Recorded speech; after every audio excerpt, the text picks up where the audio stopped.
Yakapan ni Alden Richards at ni Miss Catherine Bernardo na huli cam. Abay skydiving ay by sinubukan ni Miss Catherine Bernardo sa Dubai. But before that, if you haven't subscribed yet to my YouTube channel, please don't forget to like, share, and subscribe at hit mo na rin ang notification bell for more showbiz updates.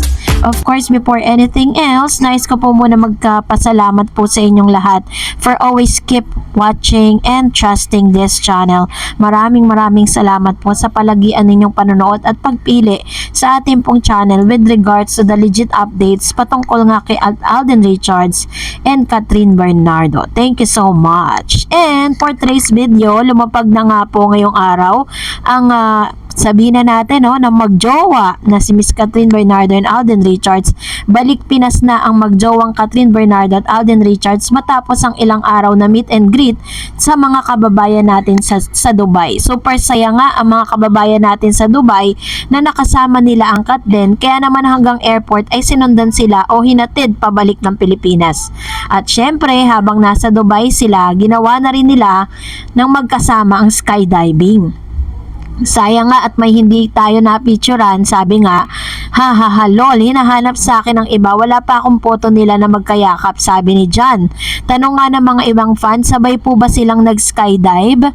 Sagot ng taong nasa venue mismo at may-ari na naglalabas ang mga photo, hindi po, magkaiba po sila na skydive instructor pero pareha silang tumalon. At heto pa ang ilang chika ng mga fanay, yes they did. Nasa list ang name ni Catherine Bernardo at Alden Richards. Sana mag-post din sila ng skydiving activity nila.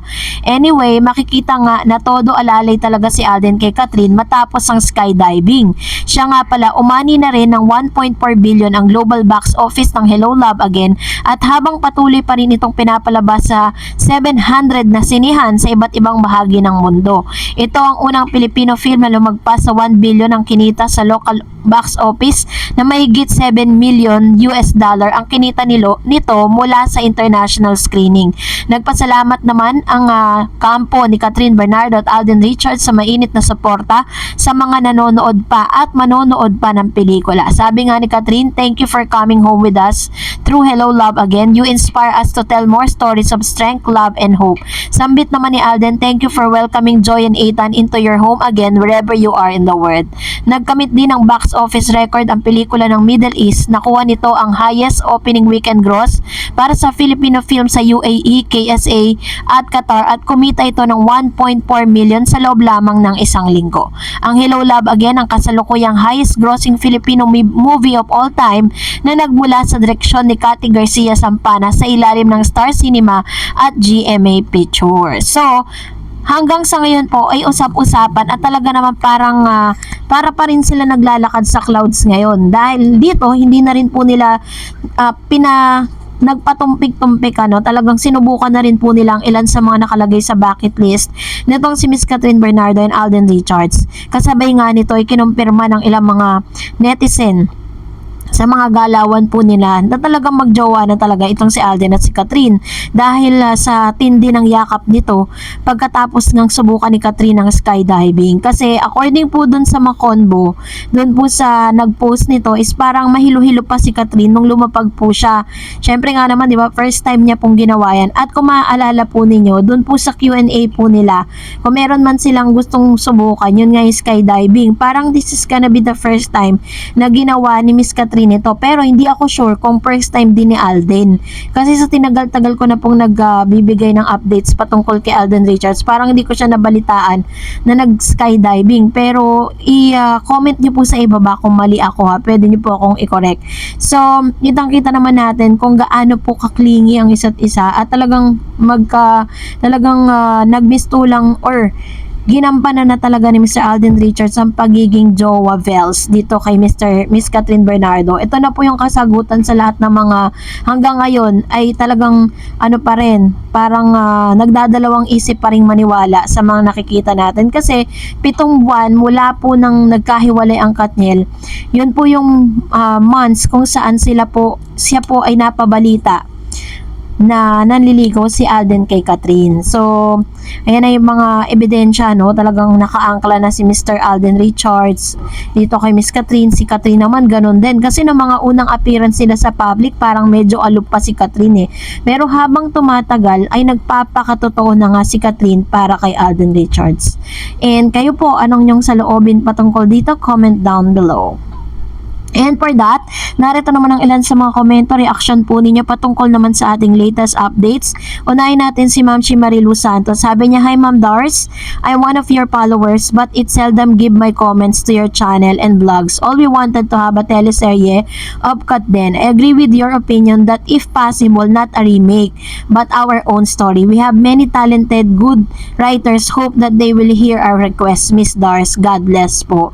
Yan, parehas po kami ng parang suggestion. Yun naman po ay namin, suggestion lang naman.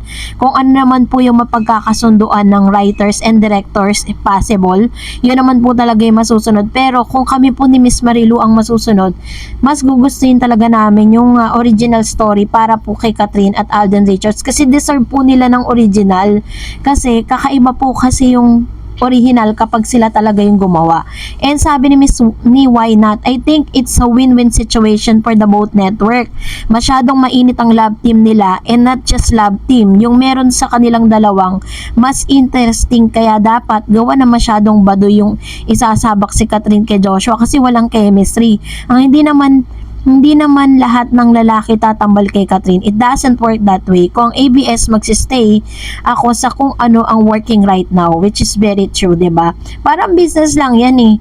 Siyempre, doon ka magi-invest ka doon sa alam mong earnings, 'di ba? Bakit kailangan mong isabak or parang itataya mo, 'di ba? Parang sugal, itataya mo ba itong iyong investment sa alam mo na parang you need to start now or you need ngayon ka pa lang ulit magsisimula, 'di ba? Parang kasi pag kay Joshua kasi kay Catherine parang ano pa rin yan eh, parang suntok sa buwan pa rin, 'di ba? Kahit gaano sila kagaling umarte.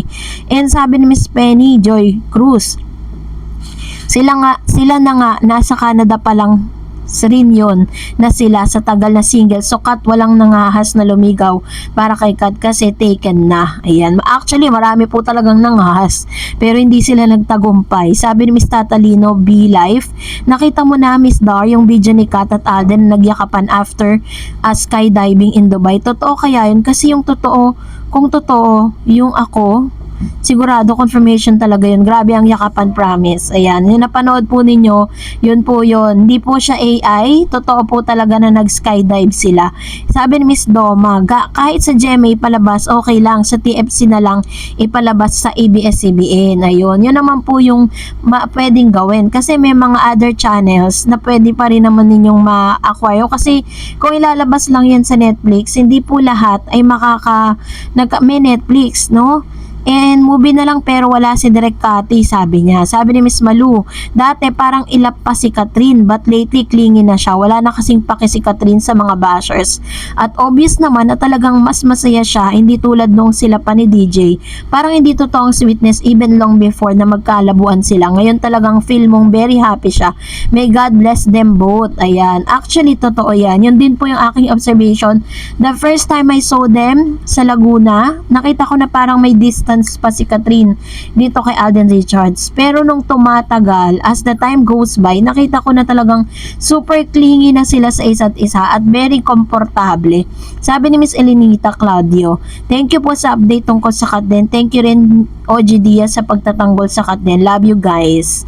Thank you Ma'am Chi and Miss Carmi. Hopefully meron ngang teleserye ang Katden.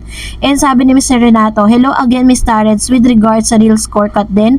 Hayaan na natin si Alden ang gumawa ng hakbang patungkol sa bagay na yan. It's him who decide kung publicly i-announce or panatilihin na private. Though alam na natin ang real score public pronunciation ay formality na lang yon.